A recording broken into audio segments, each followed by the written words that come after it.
Hi, my name is June Hur, and welcome to Fierce Reads Thrills and Chills on WonderCon. And I'm the author of The Silence of Phones and the upcoming The Forest of Stolen Girls. And we have a lovely panel of authors today, and we can start with Goldy introducing your books and your upcoming book. Okay. Hi, everybody. I'm Goldy Moldavsky. I wrote Kill the Boy Band and No Good Deed, and my upcoming book, which I don't have a copy of, but I'm pulling up on my phone. I don't know if you can see it. It's the Mary Shelley Club. And it's about a group of kids in an elite prep school in New York City who are part of a secret society. They love all things horror, and they play a game where the objective is to try to scare people and get them to scream, to play out these really kind of creepy, fantastical sort of scary scenarios. But the scares start happening to them and things escalate and people start dying, and it's a lot of fun. And that's the Mary Shelley Club. Nice. And Rose? Hi, I'm Rose Szabo. I'm the author of What Big Teeth, which just came out. Very excited about this. This is my first book. What Big Teeth is about a girl who's been away from her family for a really long time at boarding school, and they won't let her come home and they won't tell her why. But after an incident where another girl pushes her down the stairs and then something happens, she decides it's finally time to go home because she doesn't feel like she's safe anywhere else. However, when she gets home, she realizes that home may not be very safe either. It's a story about growing up, trying to figure out who you are, trying to figure out who your family is and who you want to be, and also werewolves. That's great. Laurie? Hey y'all, I'm Laurie Devore. I am the author of 3 novels for teens about prickly teenage girls, How to Break a Boy, Winner Take All, and my newest novel, which will be out in March, which is called A Better Bad Idea. I don't have a finished copy yet either, but you can kind of see what the cover looks like on my phone. A Better Bad Idea is kind of pitched as Sadie meets Where the Crawdads Sing, about a girl who is living in a rural town in South Carolina and how far she'll go to protect her little sister from the abuser living inside of her home and escape from the town that has held her captive her entire life. Awesome. So I forgot to add, I'm the moderator for today. I've read your books and they're so spine tickling and amazing. And I noticed that one thing that we have all in common is that we're dealing with dark subject matters. And I was wondering what draws you to writing thrillers and horrors? And specifically, is there something that draws you to the dark side of reality and the things that terrifies us? We could start with Goldy. Sure. Well, I've always liked horror movies since I was a little kid, like probably way too young to be watching horror movies. And I've always tried to figure out why I love them so much. And I think it's because after I get really scared, I'm always kind of like giggly. Like it's almost like a sense of relief, you know? And I kind of talk about that with my main character in my book. She's gone through a trauma and she uses horror to try to cope with what she's experienced and as a sort of comfort. And I think that's a really interesting way to look at things that are kind of scary because, you know, they don't just have to be something that you turn away from. It could also be something that helps you deal with life and like take on the anxieties and the terrors that you encounter in everyday life. So that's definitely one aspect for me, just being able to either read something really scary or watch something really scary and then close that chapter and feel like, okay, I've dealt with that now. I know what that fear is like, and now I can breathe. Yeah, I found that really fascinating because I haven't read too many horror novels and I don't watch too many horror novels myself. I mean horror movies. And so I found it so fascinating the way your heroine uses horror as a coping mechanism. And it's something I've never really seen done before. So I thought that was really cool. How about you, Rose? Yeah, I mean, I was thinking about it and I realized that like, Goldie, where you're talking about you always really loved horror. When I was a little kid, I was scared of everything. Um, like a too frightening idea would like keep me up for weeks or months, like late at night. And so I think that I developed this interest in horror because I really wanted to face that down. Um, and I've gotten to the point where like I love horror, I love monsters, but I think initially it was this thing of like sort of creeping up on like the dead snake and like poking it with a stick to see if it's dead, like testing myself to see like how brave I could be, and that eventually became like a whole genre that I became fascinated with as a result.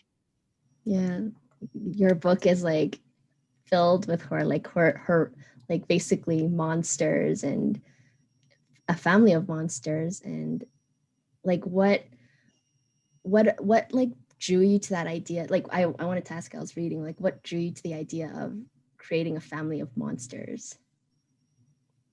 Well, I mean, part of it was the Addams Family, which I really liked because it was not just like one type of monster, but the idea that a group of monsters would get together and form this sort of big blended family. And I started thinking about what would that actually be like in real life? How would they find each other? How would they get together? And also, I think I wanted the different ways that people are monstrous in the family to be reflective of different sort of like the ways that they are internally, the way that they are emotionally, and to sort of see how those different monsters play out in a household together. Like the mother who is, like covered in sort of coral polyps and can't really get out of the bathtub. And so how everybody sort of like bends their lives around like helping her get places and do things. And it ended up, I suppose, being like less scary for me and more of a story about like how people who don't fit in take care of each other. Yeah, I loved how the monsters ended up feeling almost like a metaphor. So yeah. How about you, Laurie? So my book is more on the thriller side of things than the horror. And I guess this isn't necessarily the place to admit it, but I never really set out to write a thriller. It just sort of ended up getting categorized that way. So all my books kind of explore the darker side of being a teenage girl, and my characters getting put into some impossible situations, normally, sometimes of their own creation and sometimes not really of their creation, which there's a mix of both in this book with two of the main characters. And I think that heightened sense of reality really lets me feel like I can explore these very difficult situations for women, and how they can navigate that and start to kind of break away from a lot of those situations that they've put in. And I think that does apply across the board from horror to thriller. Just an area where we don't always get to have frank conversations about some of the difficulties that teenage girls face. This is an area where we can explore that, where sometimes in other situations you really can't dig in deep to what that means and how they interact with the world and the troubles that causes for them.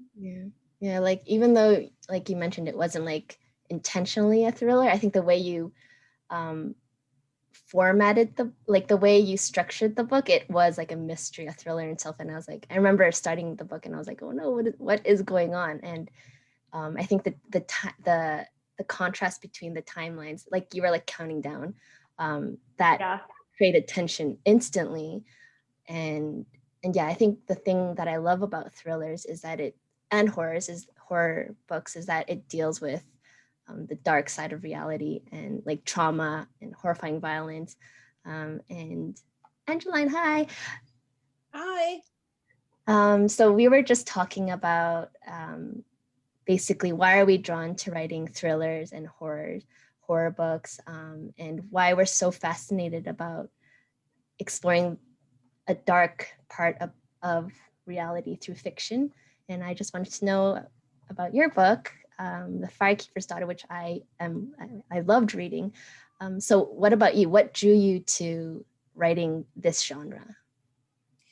Well, the books that really spoke to me when I was younger were Robert Cormier, Shirley Jackson, and Lois Duncan. And all of those were like these exciting or stories that would leave you kind of shaken. And there was something that felt powerful about reading a story that could disturb you like that. It was something that I really liked. And so I just love that idea of a layered story. Maybe on the initial reading, it reads one way, or that last chapter, or that last sentence, or the second time you read it, or the third, you notice all these complexities and things are not what they seem. And I love that reveal. Yeah, what I love about your book is it almost starts off like there's nothing wrong. Like there's like personal strife, but there's like you don't really, it seems so ordinary, and then you're like, bam, this is what happens. And it shakes things up so much. Which is why I broke the rule about not doing prologues, because I knew I was starting with this before, and just to have a preview of something is going to happen. So yeah, that's why I did a prologue. It worked. So my next question is, wait, do we really hate prologues? I have a prologue too. I have a prologue. I'm okay with I love prologues. love prologues, especially when it's like, well, like it gets the punch in. Exactly. Or like, yeah, and it served its purpose with my story, because I knew I had a quieter opening as Donis is dealing with these changes in her life, and her future is, not clear. She's changing things around, and then So my next question is, how did you decide what story to write? How did you come up with the ideas for your book? And we'll start with Goldy again. Well, I accidentally kind of found out how Mary Shelley came up with Frankenstein. I was in the New York Public Library and I was wandering around, and I found this little room that had this video playing on a loop. And it was the story of how Mary Shelley came up with the idea. And I was really intrigued by the story itself. She was off in this villa with a bunch of a small group of notable people, other authors, and they were trying to one-up each other about who could come up with the best idea or scary idea. And she won because she's like the godmother of sci-fi and horror and all that. And I thought, wouldn't it be cool if this sort of thing took place in a high school setting where we have like a small group of teenagers in this really opulent sort of setting, and they're just bored and trying to come up with something scary.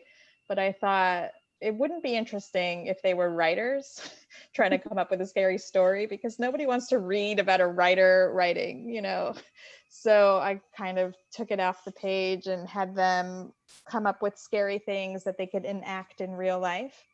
And basically, that's how the story came to be. That's actually really cool. So it's not quite, but it's almost like a retelling of Mary Shelley and her crew. Yeah, a little bit. Yeah. How about you, Rose?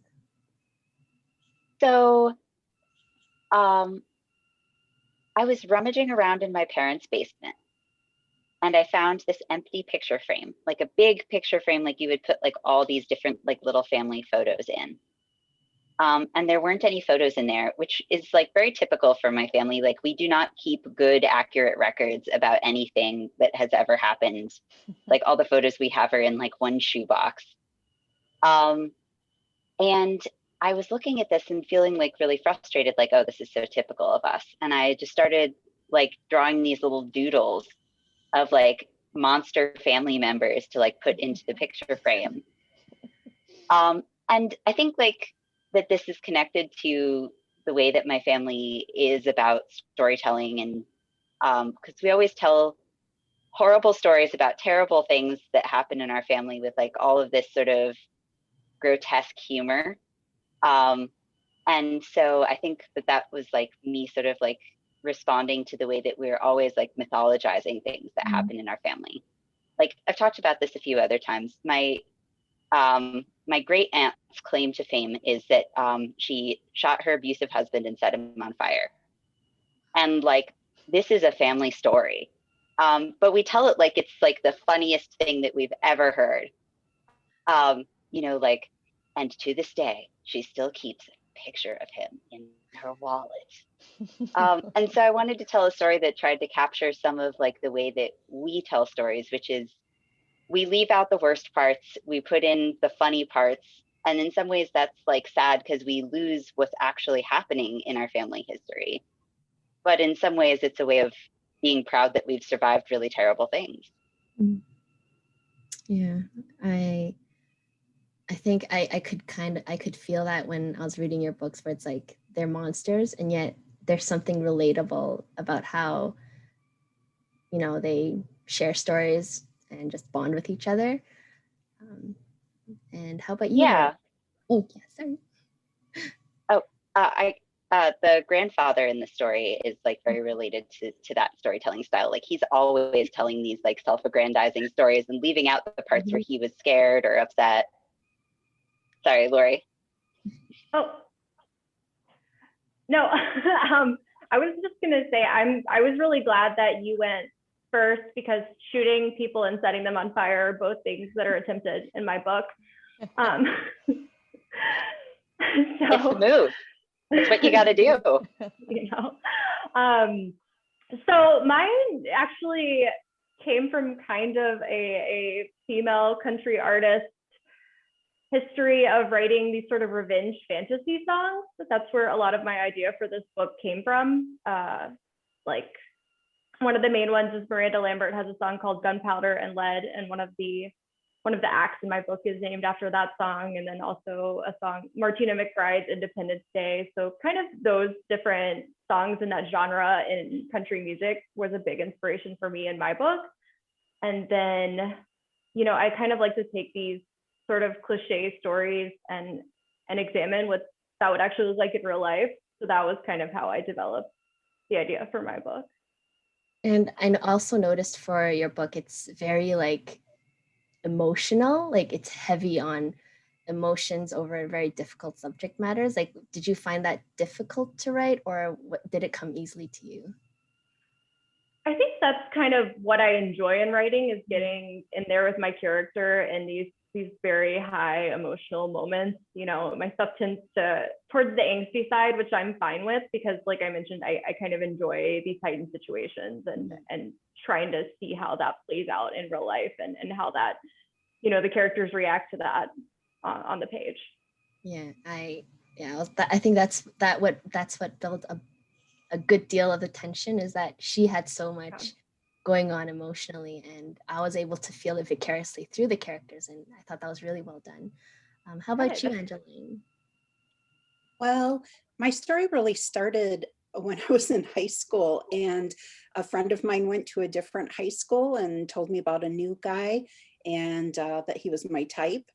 And so every few weeks I'd ask about this guy. And at the end of the school year, she told me that he had turned out to be an undercover narcotics officer. And I remember just thinking, oh my gosh, what if I had been in classes with him, and what if I would have liked him? What if he would have liked me? And then I started thinking, wait, what if it wasn't that he liked me, but he needed me? He needed my help. And that was really kind of the idea of, what if there was an undercover investigation going on and they needed the help of this ordinary girl? Well, maybe she wasn't so ordinary. And what would it be about her that, you know, where she actually turns out to be the ideal person to help this investigation?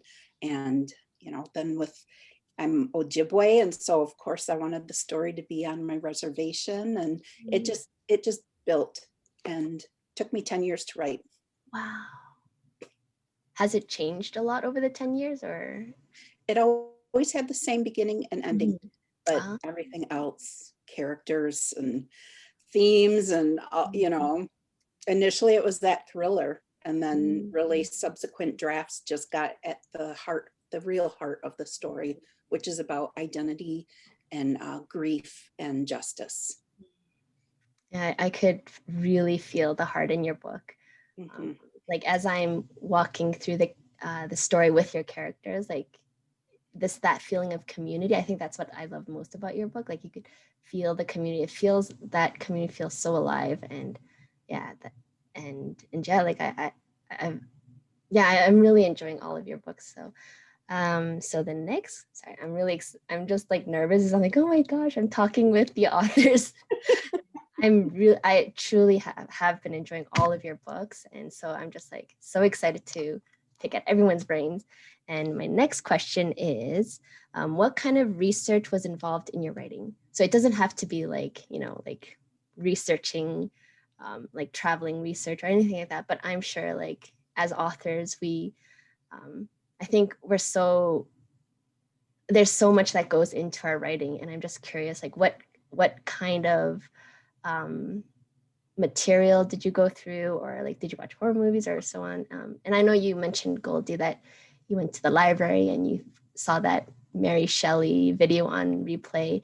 Is there anything else that you kind of tapped into to build your book?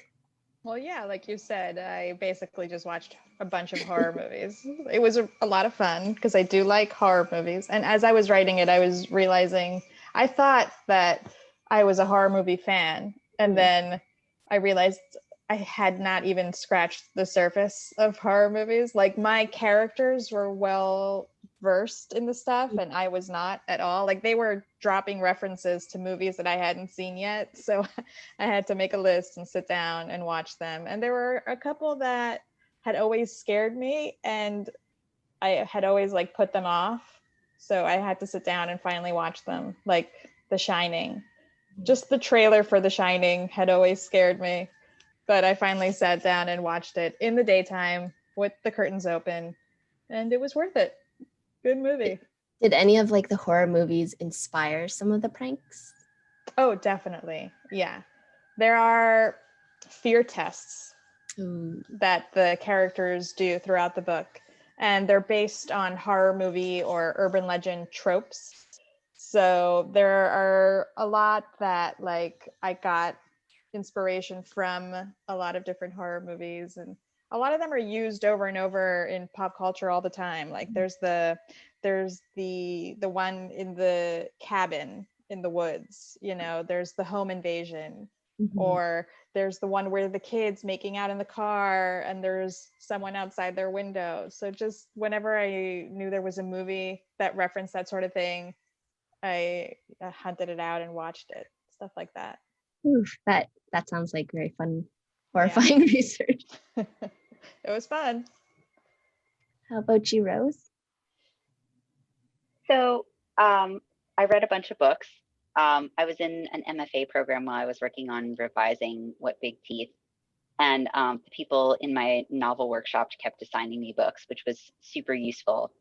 Some of it would be like one person told me to read this book, From the Dust Returned by Ray Bradbury.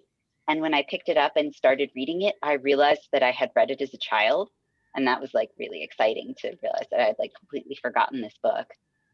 But I think one of the most important things was capturing the feel of being in Maine. I lived in Maine for 2 years while I worked on an unrelated master's degree. And it was a very beautiful and forbidding place. And so I was really trying to make sure that I got what it was like to live in Maine and to be not from there anymore and to be coming back there. So I spent a lot of time on the phone with my friend Jim, asking him like all of these questions because he's like a native Mainer. And, saying like, okay, well, what do the family names in the area sound like? What are some names that are quintessential Maine names? Or what does the soil feel like down by the coast after it rains?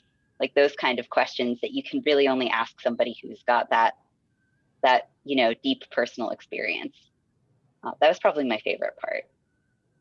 Yeah, your book is so atmospheric, so I can tell a lot of research went into that. Thank you. How about you, Laurie?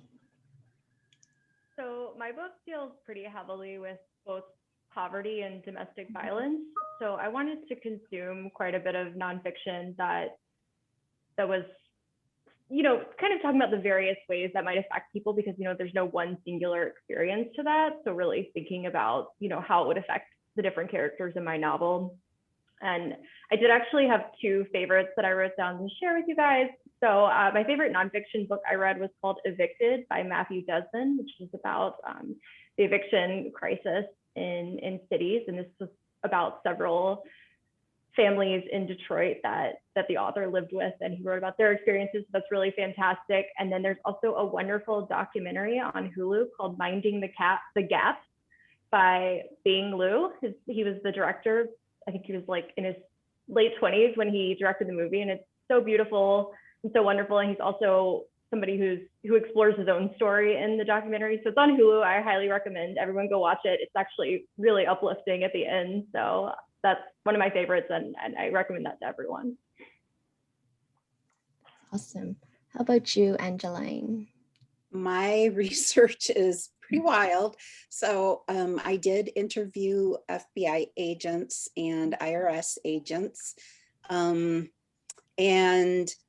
one time I had dropped off my son at hockey, and I had a question about whether or not a body could fit in a car a certain way. So I pulled over behind the ice arena, and I got out and I got in the car, it was so silly, this convoluted way of laying, and tribal police drove by and they were like, are you okay?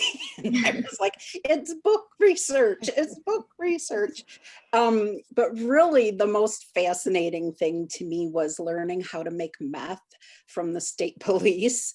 And I was able to attend a workshop on how to identify clandestine meth labs. Wow. So yes. Yeah, even as you were sharing with Laurie and Angeline and all of us, I feel like when it comes to like Google research, Google searches for authors, it's like, if you don't have the context, it's like, what is up with this person? Exactly. Okay, and moving on to our next question. What was the most challenging part of writing your book? Goldy? Yeah, well, my book is kind of a whodunit. There's a central mystery. There's a killer, so we have to find out who that person is. And I started the book before knowing who the killer was. So as I was writing it, I really had no idea. And that kind of throws a wrench into things when you finally get to the point where you have to reveal them. So it took a while to figure out who it was. I had to decide if it was someone from the main character's past, if it was someone from her present, someone that she knew from within her group, or someone from her future, someone who she'd never met before. And figuring that out took a lot of time. But once I did, it was pretty surprising to me. And I figured, since it was surprising to me, hopefully it would be surprising to the reader as well, because as you guys know, we're in this sort of echo chamber, just in our own heads, by ourselves writing, and we have no idea if these twists or anything are going to work out. So what I wanted was to surprise myself, basically, and I was able to do that. So I was happy with that. That must have been it was a challenge to get there, for sure. It must have been an interesting drafting experience, because you're like, I don't know who the culprit is. I have no idea what's happening. Yep. That's my writing style. So that's probably why everyone seems so suspicious. Good. Yeah. How about you, Rose? Okay, it's revision. It's always revision for me. So the way that I tend to write is that I tend to draft very fast, and drafting for me is just making like a big pile of scenes that feel related to me and seem like they would be really cool. And then revision is like me playing the sad Charlie Brown Christmas song in my head while I try to like figure out how this stuff actually makes any sense at all. And my poor editor and my poor agent both spent so long helping me make this book make sense. There were initially 2 main point of view characters as opposed to 1, and cutting all of that material was very painful, but also I think it made the book much stronger, and I'm glad that I did it. I just, I'm now working on a second book where I'm like, what if I had 4 point of view characters, and I can just feel the evil cycle beginning again. Do you think revisions will be easier, like with your second book? Like, have you picked up any tactics or something to make it easier? I think that now that I've been through the editorial process once, I can sort of, as I'm writing, sometimes I see things where I'm like, okay, this is going to go when we get through a couple of rounds of editing, or I'm going to need to change this at some point. And sometimes that means I've been like taking it out, but sometimes that means that I'm like leaving it in until I can figure out what actually goes there. But I think I'm starting to like see the trajectory a lot more clearly than I was previously. That's good to know. How about you, Laurie? You actually kind of already set me up for this one. I created a big structural nightmare in my book that I then had to make sense. So yeah, each act of my book is actually structured differently. So the first act is kind of built around this one moment, and you flash forward and back before and after the moment throughout the first act to build up to that. And then the second act goes between narrators, kind of deconstructing this character who's been built up as a manic pixie dream girl in the first act, and then you get her point of view, and things really go downhill from there. So it was essentially just making sure that things were flowing into each other, where the scenes were going back and forth between time or between characters. Everything made sense, everything was explained, and you could follow the character's journey and what they were going through. So it sounds really simple when I say it all like that, but at the time I was actually experiencing it. It was quite a headache. That's what I would say. How did you manage to like outline? Because I write mysteries, and so like I'm always trying to figure out like how do you like gather all these threads and organize it? Like, do you do it by hand, or do you use like, I don't know, some people use like Scriniver or Scrin, I don't know how to say that. But yeah, like what tools do you use? I actually just wrote this whole book in Google Drive, which is also probably not my smartest move. So, and it's been 3 years between my releases. Guess you can figure out why that is now. But yeah, I was really just playing around with it, putting scenes back in and making sure things are flowing. But it was a lot of trial and error, honestly. We even tried just laying each scene out and writing them in an outline, and that just doesn't really work for me. My brain is chaos. So I kind of operate on that level. I have major story beats when I outline, but I'm never good at like a scene to scene outlining level. So it's a lot of learning on the go. It's like, as a reader, the way you structured it reads really smoothly, but then because I'm a writer, so I'm like, oh my gosh, this must have been so difficult to structure so that it is smooth, right? Right. Yeah. I'm glad you liked it. Yeah, I really enjoyed it. Yeah. How about you, Angeline? I think the most difficult thing was being comfortable with where I was drawing the line between what to share about my culture and what not to share, and just making sure that I was clear about why I would include certain bits of information and the things that I would hold back. So that was probably the most difficult, because everybody draws that line. Native writers draw it different, everyone draws that line differently. And I figured it would be an issue that might come up once the book is released, that people from my community might ask. And so I just wanted to be really clear about choices that I made. And so that was probably the most difficult, because I felt there was a lot at stake. So when you were trying to figure out like the boundaries, like what were the steps you took, or how did you come to the decision on like what is considered like beyond the boundary and what is kind of within your realm? It's kind of like that. I would look at anything ceremony.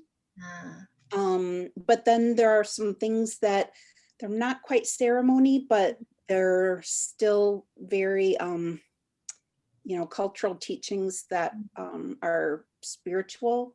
Okay. And so just trying to figure out, but yeah, I would do the fade to black when she, like, for example, when Donis goes into the sweat lodge with her aunt, and then the scene picks up afterwards when they're at the fire and they're nourishing themselves after the participating in the sweat lodge.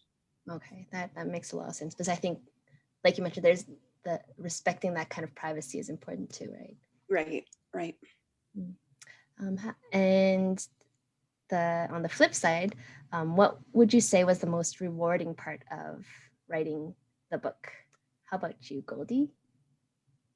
Probably reading reviews. I know they say that authors are not supposed to read reviews, and that's like a cardinal sin, but right now the book's not out yet, and I want to know what people are thinking. So yeah, I'm on Goodreads. I skip over anything that is, like 3 stars or below, because that's going to be like a gut punch.